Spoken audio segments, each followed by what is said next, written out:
This is Upper Klamath Lake. It's the biggest lake in Oregon. And today we're going to talk about some of the people and animals that live here.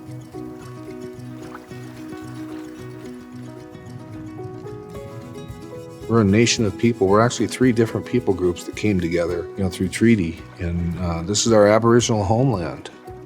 That's Don Gentry, and he's a member of the Klamath tribes. And so am I.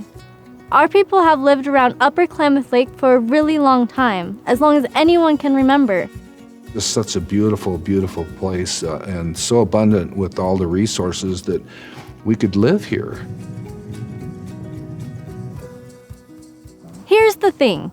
This lake isn't doing so great. You can't swim or play in it during the summer, and there are animals in there that are sick and dying. But I'm getting ahead of myself. Let me fill you in a bit more. So back before cars, the internet, Netflix, and grocery stores, people lived off of the land. Everyone grew their own food and hunted and gathered to survive.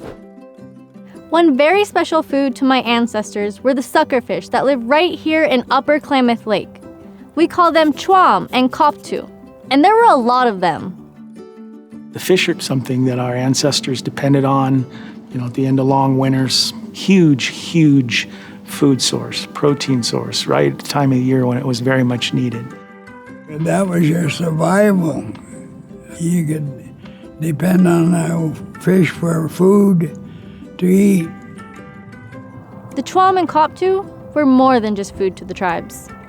Every year, to honor the fish and our creator, we have a big gathering. We share the story of how the chwam came to be, and we ask the chwam to return again the next year. Usually when the fish stars align, we send a man out, or I will go out, and you'll see him jumping and breaching, and then we'll call everybody together, and then we'll have a feast, and we'll do a powwow. It was important for us to have the ceremony every year. It's through our stories passed down that we get our instruction. Unfortunately, for the last 50 years, the celebration hasn't been the same because there are so few chwam and koptu left in the lake. We don't even catch or eat them anymore. So you're probably wondering, what happened? Well, around 150 years ago, new people showed up and saw this amazing place and decided to settle here. They figured out that they could make the marshes and wetlands around the lake into farms and cattle ranches. They used the lake to water their farms and allowed the cows to graze along the river so they had water to drink.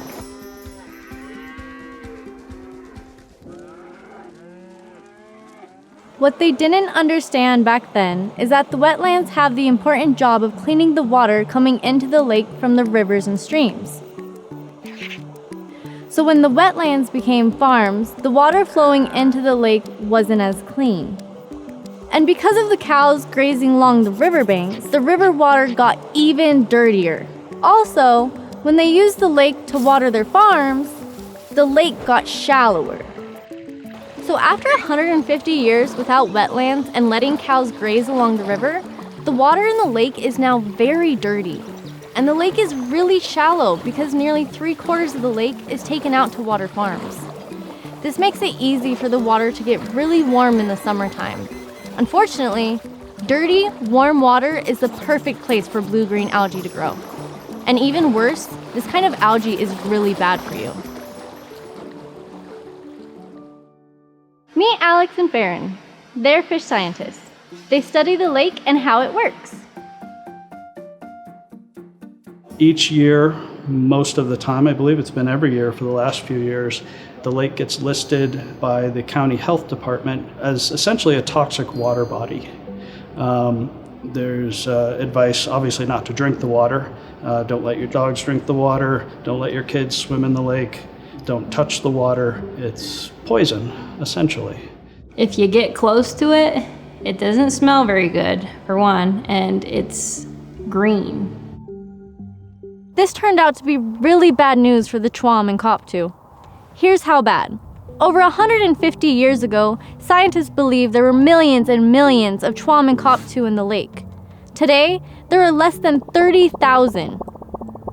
So now, we have a very small population of chwam and koptu left, and they are working hard to survive. They still lay eggs every year. Each each year, tens to hundreds of millions of larvae are produced by the Chuam and the Koptu. And due to lake conditions, they are all essentially dead by the fall of each year. They consistently die every year because the lake dies every year. The older Chuam and Koptu that live in the lake today haven't had any of their eggs survive for almost 30 years. And because these fish are nearing the end of their life cycle, they only have a few years left to lay new eggs. Sadly, this is the only place in the world where these fish live. So if they don't survive, they'll be extinct, which means there won't be any of these fish anymore. Not just in Upper Klamath Lake, but across our whole planet. But the Klamath tribes haven't given up hope. They are working hard to save the Chuam and Koptu, right here in their research station. They've been studying ways to help the lake get healthy again. These are the larvae that were collected. Hopefully, they will live to be 50 plus years old. They're not even one yet.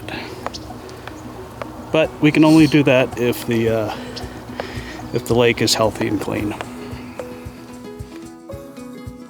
And that is something we can actually do. We can make the lake healthy again. First, we can take less water out of the lake and make it cooler. That's a little complicated because a lot of people use that water. The other way is to make sure the water coming into the lake is cleaner. By putting up fences to keep cattle away from streams and riverbanks, we'll have a healthier environment for the fish. It's not rocket science. It's fish science!